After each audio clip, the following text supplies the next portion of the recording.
Have you ever wondered why you feel things so deeply, maybe too deeply? Why someone else's sadness stays with you long after the moment has passed, almost like you're carrying a piece of their heart in your own? Why you can walk into a room and feel the tension before anyone says a word, or sense when someone's hurting, even behind a perfectly practiced smile. Most people move through the world without noticing these things, but for some of us, it's like our emotional antenna is always on, tuned in, picking up every signal, every shift, every unsaid feeling. And sometimes it's a lot. If that sounds familiar, trust me, you're not the only one. Hey everyone, I'm Clay Johnson, and welcome back. If you've been following my journey, you know I talk a lot about growth, authenticity, and finding your way back to yourself. But today, I want to talk about something that has shaped every single part of my life, something I spent years trying to hide, tame, or toughen up. It is something I've misunderstood for most of my life, and something I'm still learning how to work with, my empathy. But it's deeper than that, so let me explain. Let me just say this up front. I do not have it all figured out. I'm still learning how to carry this part of myself without letting it carry me. When I look back, the roots of my empathy were planted long before I had the words for it. A big part of that was growing up with my older brother who has Down syndrome. My brother expressed himself differently, sometimes through words, oftentimes through his presence, his energy, his joy, his frustration, the way he'd look at you and communicate exactly what he was feeling without saying anything at all. Some of the most meaningful conversations I've ever had in my life didn't involve words. They involved noticing, paying attention. He taught me how to slow down in a world that often rushes past people who are different. He taught me that connection isn't always verbal. He taught me that love can be simple and powerful and full. And yes, he also taught me that what it feels like to see someone you love misunderstood, underestimated, or ignored. I felt that in my whole body. His hurt became my hurt. His joy became my joy. As a kid, I didn't call any of this empathy. I just knew I felt a lot of it, sometimes more than I knew what to do with. And honestly, it made me anxious. It made me feel different, like I was too much for this world or too sensitive for my own good. It took me years to understand it was the beginning of a gift I'd spend my whole life trying to understand.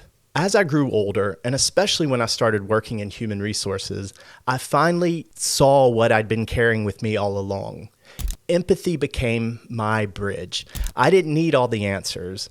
I didn't need to fix everything. I just needed to show up and listen. Really listen. And when I led with empathy instead of authority, something powerful happened. People opened up. They trusted more. They softened. They felt human in environments that often forget people are human. But even as empathy helped me connect with people, I was still learning how to manage it. Empathy isn't easy. Sometimes it feels like carrying emotions that aren't yours. Sometimes it means walking away from a conversation and feeling heavy, even if nothing happened to you. For a long time, I thought empathy meant absorbing everything, but that's not empathy. That's emotional exhaustion. I'm still learning that empathy is awareness, not absorption. Connection, not collapse. Presence, not self-sacrifice. I've had to learn boundaries, and I'm still practicing them. I've had to learn how to let people's emotions stay with them instead of taking it all home with me. And I've had to learn that caring deeply doesn't mean losing myself in the process. Empathy didn't make me fragile. It made me resilient once I learned how to hold it without letting it overwhelm me. And again, I'm still learning. Today, empathy is something I rely on, not perfectly, not always gracefully, but honestly. It helps me sense when someone is struggling, even when they insist they're fine. It helps me navigate conflict with clarity instead of judgment. It reminds me to choose humanity over efficiency, connection over performance, and presence over perfection. In a world that feels rushed, divided, or numb, empathy is radical.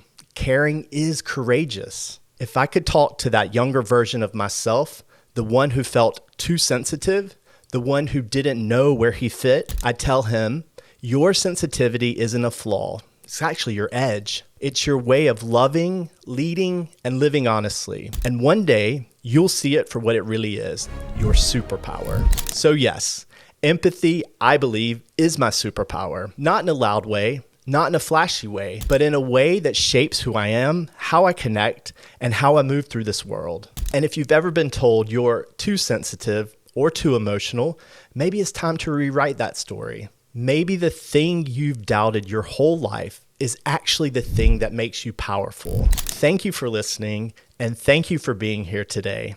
I'm Clay Johnson, and if anything in this episode spoke to you, I'd love to hear your story. When did you realize your empathy might be a gift, even if you're still trying to figure it out? Share it with me, and let's keep this conversation going.